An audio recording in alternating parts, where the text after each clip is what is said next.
Well, sorry, we've been away from the implosion, drama, whatever we're calling it, with the Scientology, anti-Scientology scene. But we're back, and this little update from DOA is a bit of a mixed bag. It was actually relatively coherent for DOA, but as always, you can kind of suspect a little bit of the, as usual, the grift. But he's much more subtle about it. I'll give him that much. So if you're coming new into this, DOA was one of the more flamboyant protesters who answered Aaron Smith Levin's call to bombard the LA Scientologists with crazy people, even perhaps worse than the Scientologists. So they began, again, it was questionable too, but at least the testing center with Scientology made sense a little bit. But then they expanded to just parks, restaurants, and just sidewalks and just screaming at people. And DOA was one of the loudest voices, literally, with a bullhorn, which, by the way, is illegal. You can't do that. Anyway, he's calmed down a bit, and his friend Liz Ferris is pretty sick. So maybe a kinder, gentler version of DOA? But no, we decode the message. It's still the same grift, but he's going to be a little bit more calm and now. I'm really trying to polish my way of how I deal with bad actors, and um and even you being racist, and that's okay. I think everyone has said something out of line at one time in their life, whether it was from their own upbringing or whatnot. So there's definitely forgiveness and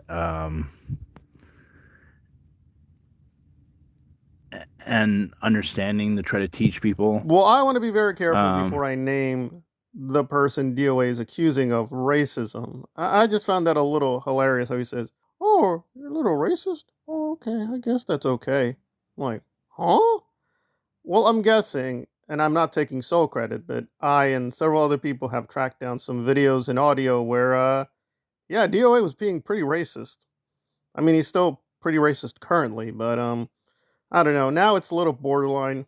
Again, I'm Hispanic, so I'm a little sensitive. But when DOA tries to do like his fake Spanish talking, it grates my nerves. But again, those videos and audio were from years ago, again, not that long ago. But I found it pretty disturbing. So I think he's not really talking about the person. I think he's kind of cutely trying to excuse his own racism. So there's a lot of double meaning to what he's saying in this update. But then it got decidedly more weird when he announced his future plans, which you're like, huh?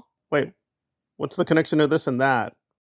Pedophile, and that's on you. Like, that's your legacy. Like, we know you're a racist. We know we know that. And besides that, and it's okay if you're a racist. I have different friends that are different levels of um have different levels of what would I say, stereotypes. Now No, that doesn't different make a whole levels lot of sense of. because it's about to be August. If it's not August now, when I put this out, and so the summer's ending. But again, I'm not from the West Coast, so maybe the weather really is going to be more intense in the fall. Don't know. So he's setting his sights on, I guess, harassing the Kamala Trump ticket or whatever it is. And Leia, who is, I think, Danny's associate, apparently she's going to tag along. Hmm, hmm, hmm. That's all very, very bizarre. I mean, just recently he won a couple of lawsuits, so that just seems strange. I mean, it could just be he actually is calming down. He's going to do more long term planning because he usually improvises. I mean, he does have a plan, but again, when he plans things out, they're usually not good. The more recent thing was the encampment where they were going to just occupy the blue building and just occupy it. I don't even know what the goal was. It's just we're just going to occupy it. And again, I can't say he's done nothing. I actually think his idea of feeding the homeless was actually not a bad idea because Scientology is trying to do that. So basically, trying to compete for attention was actually a good idea. So he's not totally dumb, but I don't know. It just seems like very strange he's going to leave LA when he technically, yes, he's being monitored, but I don't see anything active which Scientology has against him. So that's a little strange. So he's styling it that he didn't do anything wrong the way he was accusing people for the last several months. It's the way he did it. And he'll accept responsibility for being perhaps a little too taking the summer aggressive off in this area in LA, getting up.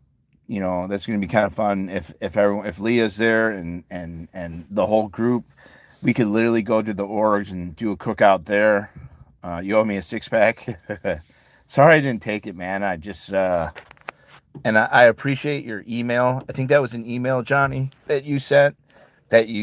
So it's not exactly an apology tour, but he is acknowledging that perhaps he jumped the gun with labeling all these people OSA plants, spies, or people trying to destroy the movement. I'm not even clear what his point was. So during the encampment, apparently, some needles were being passed around, and he suspected that they were passing the needles to get him trouble with the police.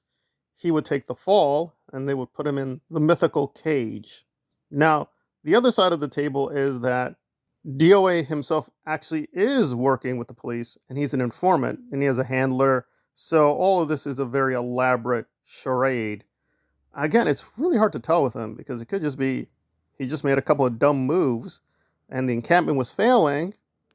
And instead of just owning up, okay, that was a mistake, it didn't work, we just wasted a lot of time and energy, it frustrated a lot of people, he went on this very weird conspiracy binge, just accusing all kinds of people of being somehow covertly, overtly orchestrating things to bring him down. Why him? I really don't know. I guess he really thinks he's that valuable to the movement, although I don't think he's part of the anti-Scientology movement. But I will say this, he has been blowing the whistle on quite a few suspicious characters, so let's close with them. So there's Aaron, which I've already covered, so I'll be very brief there. So Aaron has, I guess putting it very gently, been involved in a couple of sex, drug, and other financial scandals, and again, like DOA, instead of just confronting the issue, tries to blame other people, invent conspiracies, and apparently Aaron is also calming down, but that could also be tactical. But much more critical, he did mention that he will continue to do work on Karen and Jeffrey Augustine. Now, who are those people? Well, that's the problem. We really don't know. Jeffrey apparently has some kind of weird, murky past in the intelligence business. Yes, the CIA. And Karen boasted about this, or she used to publicly. She actually bragged about how she has contacts in the defense industry and various intelligence agencies. And she's very close to the police.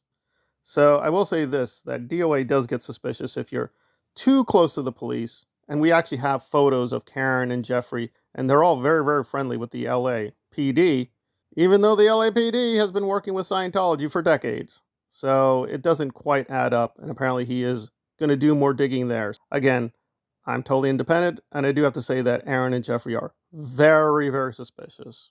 Again, a lot of people are positing they may have done some pretty ugly stuff against Doug Scott Kramer and other independent critics. Again, I don't know for sure, but given their background, they do have a pattern of trying to silence people and create an echo chamber. And Aaron has never confronted that because he's part of that information network. If DOA is at least going to sort of shatter that, whatever we're going to call it, third rail, that unspeakable silence with Karen, you just don't talk about her. And if you do talk about her, it's only compliments. You never ever criticize her bizarre, contradictory behavior, whether stealing money from other Scientologists, defrauding them, still doing auditing for money, even though she claims to be against Hubbard and the tech. And she claims to hate David Miscavige, but acts a lot like Miscavige. So she's a very hard one to pin down. So if DOA is going to expose more of her shenanigans, that's all to the good. But as usual, he's just self-promoting himself. So we'll have to be on the lookout what the next handout is going to be. And there we are with DOA's, I guess, evolving self-image problems.